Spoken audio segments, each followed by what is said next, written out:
Welcome to Kenton's videos. Enjoy the video. In this video, I will explain how to make Nachos pizza. First, preheat your oven to 375 degrees Fahrenheit. This ensures your chips get perfectly crispy, not soggy. Next, grab about 8 ounces of your favorite tortilla chips and spread them evenly across a 12-inch pizza pan. Then, take 1/2 cup of refried beans and gently spread it over the chip base, leaving a small border. This creates a delicious, savory foundation for your pizza. Now for the exciting part, layering your toppings. Evenly distribute about 1 cup of cooked ground beef or shredded chicken over the bean layer. Feel free to use your preferred protein. Next, sprinkle 1/4 cup of finely diced red onions and 1/4 cup of sliced jalapenos for a little kick. Finally, generously cover everything with 1 1/2 cups of a shredded cheddar and Monterey Jack cheese blend. This melty goodness holds it all together.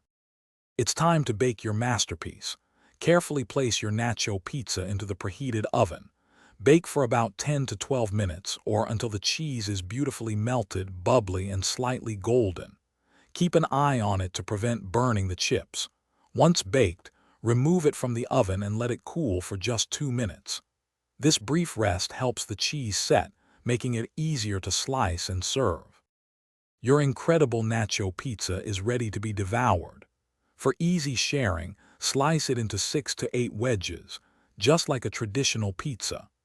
You can also offer extra toppings on the side, such as a fresh dollop of guacamole, a spoonful of zesty salsa, or even some extra pickled jalapenos for those who love more heat. Remember to check the description below for a link to the Shark AI Ultra Robot Vacuum and other great deals to keep your kitchen clean after this delicious meal. Enjoy every single bite. Thanks for watching. Consider subscribing if we helped you.